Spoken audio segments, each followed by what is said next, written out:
try to deal with it. Especially high up here. I know, right? I had to cancel Meals for Wheels today. Why? Because that front apartment where you had to change the keys about came out, and there was a rude disturbance, and then somebody else. It was the usual mayhem. That's not with no residential manager. And that was the only provider of the only service I could get. And it ended up being foul and threatening and profane. And that happens all the time. We told you that the first time you came here. Now I'm stammering in serious critical post-traumatic stress.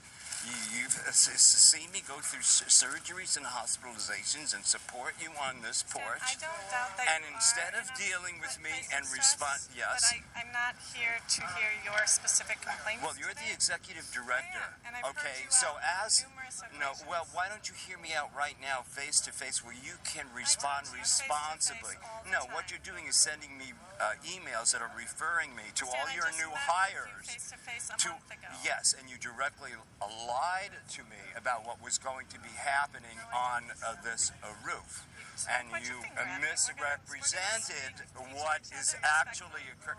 Well, I am speaking to you respectfully, but you keep on interrupting me.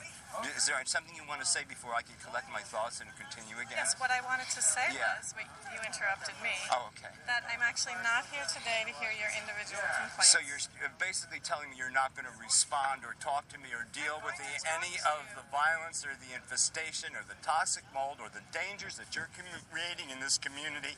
I'm threatened. You know I was beaten and assaulted and blinded on this porch, and you pretended that your cameras didn't work. You forced me through a kangaroo court to get a rescission for a false cease and desist for Maxwell Harris, your old Hollywood pal. Do you know, in your activist, policy activist days? Do you know, where you were an activist saying, we've got to stop this white patriarch slumlords that are doing these vicious, serious things and not watching health. What is your point related to this meeting? My point is, and then you got hired for lots of money and turned into a slumlord. And you know it because when we supported you, when you first came here after the double deaths that were responded to. Do you know? And you brought it up. We know that there's problems at St. Joseph's. That's how you introduced yourself when Steve Clare pretended to retire because it was so embarrassing. The two of us died at the same time, and for 3 weeks, not any of you, just, like you walked through That's not true. this and film. that was a Yeah, long time what's ago. untrue about I it? would like to hear What's your untrue about it? concerns today. Those are my concerns today, because if you understood the nature of the abuse that you were causing and the enforced hopelessness and the misery and the suffering of people in this building right now. I mean, 2 women neighbors were sexually assaulted by somebody still employed, and you know who this person is. And I've talked to you, and I've tried to be kind and polite, say, listen, we're a family, we don't have to do this, we can keep things quiet. I've been in Stockholm Syndrome, as subservient, as passive as possible. I've tried everything to get along in desperation and fear. I'm a disabled worker in this community for 40 years. I've made a significant contribution. I don't because I'm a disabled elder and you're abusing me serially. You're putting me in direct danger. I am being threatened with violence, and then people are coming through with that violence. And we're telling you, and we're texting your people, and we're calling your people. Don't make me document it, Becky, because I can. And it's been very laborious documenting your constant mischaracterization. You're weaponizing social media. You're weaponizing social media. Yes, you are. You have a full-time subsidized production company, Venice Community Housing Production Presents. You guys are all about media. You've got Linda Lux as a subsidized PR person. Is she on your salary? Is she subsidized? Is any part of her? What does she get? Is she a government worker? What's the story with Linda? Because she stalked me, then blocked me, and then lied about things that are happening in this building. This is the block that we live in. You don't live in Venice. You don't live here. You don't know about the cultures. You're not studying the subcultures and the tiers of the things that have happened so obviously that all of our neighbors know about. And we're telling you respectfully and kindly and passively with great hopes to make this a shining example of permanent supportive housing and wraparound services. And there's no targeted case management, and there's no senior department, and there's no nutrition. I'm telling you face to face, it's a direct lie, Becky, and I can document it and have documented it. And I've come to you respectfully many times. I'm going to ask you to turn off the camera now. Yes, because I'm sure just you are. talking for the sake of Well, why don't talking. you answer and I'll shut up now. Make some sense, Becky. My answer to you is Yes. the things that you've said, some Right. of the things that you've said just aren't true. What is untrue? What did I say that is untrue? Stan. Yes. This is a dialogue, Becky, Okay. not a speech. I know you're a public speaker. Now you're dealing with a tenant that's been abused and injured. So let's make sense. I'm not going to deal with a tenant issue on camera. Thank you anyway. Okay, why not? You're on camera all the time. You put people on camera. You're on social media. Right. How many dozens of times have I seen permission. your picture in social Stan, media? let me speak first. All your unit voucher lease partners have full-time production companies also. You exist in social media. Okay. Yeah, okay. So I can't respond if you're going to keep. Well, please putting respond. accusations. I'm completely silent now. So my view of the camera, whether Yeah. it's on me or anyone, is Right. that it should be mutual consent. I'll keep speaking. You've got but I'm cameras all over the place. Oh my gosh, Stan. So That's not a relevant point. Oh my gosh, Stan. you've not. I'm not going to speak on the camera if you're going to do that. She's but not thank going to you. speak on the camera, but she thanks me anyway. Okay, so these serial abuses, this vicious serial violence, this infestation on Christmas morning, on Easter morning, St. Joseph people stealing our Christmas presents, apologizing it. All of this is unfortunately and sadly multiply documented. This person is a policy activist. She's a nice person, I guess, from Minnesota, and she studied mechanical engineering.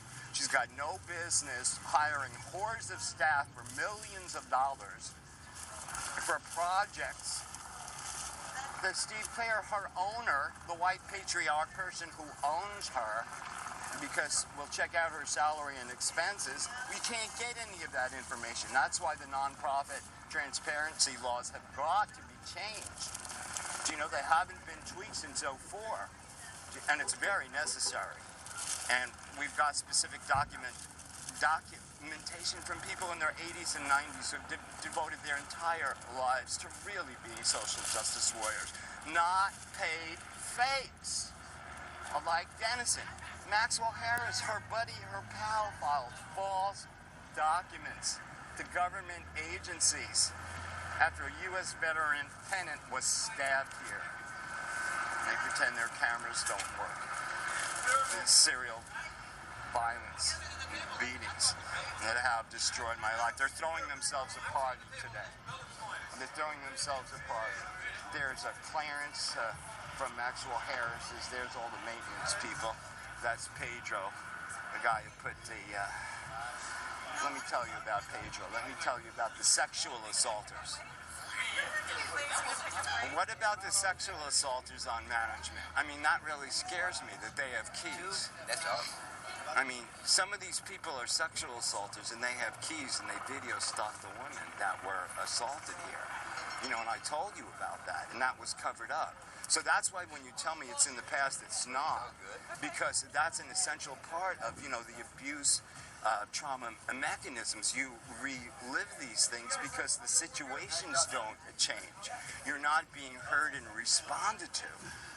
And, you know, you wouldn't put up with these conditions in your own life for a half a second. And don't have to.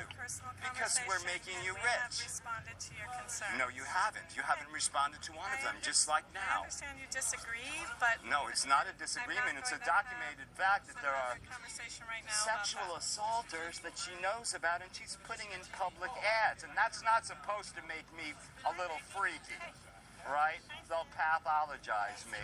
And these psychopaths and sociopaths will appear to be normal to the general culture. Because obviously I am upset. I shouldn't be in this circumstance. I should be doing my work, which I've been stopped from doing. This is Burnell Williams, another one of her hires. There's no way to find out, you know, how many endless, unaccountable millions of the dozens of rotating short-term workers like Burnell Williams cost. especially from St. Joseph's. We've had a psychiatric nurse from their other unit, voucher lease partner for 70 tenant meetings, who is yet to make a mandated report. You give them full cooperation, and they don't deserve it and haven't earned it, and it's really not even a contract. So this is the horrifying sewer, and this is their staff having some more free meals on you, and Battery's running out. 74 now and sick, 2025. right now they Homeless. haven't been mopped for years. Beaten to shit. After this, you can be sure. This is the guy that on Rosh Hashanah, this guy angrily threw all the contents of my cabinets because of their owner fail infestation. This guy, the violence of this stabbing. She had to, Becky, this fake I just talked with, she had to change the keys for the entire apartment because of the riot going on in that guy's particular apartment. Now Keith is dead, just like Daryl and Christopher and so many others. Yeah, I do. Right now, as I talk to you, I feel disgusted nature. And here you go. That's why they don't want me to find my files. I just borrowed this computer for a minute. I can hardly do this through Androids. Thank you. Becky Dennison, April 2018. Owned by these stakeholder lawfare lawyers that will make sure the statute of limitations expires as you're dizzy from concussions and bloody and homeless and they gaslight you. And then HUD will hire Soledad or Silva from the Venice Neighborhood Council. Dig me, pygmies?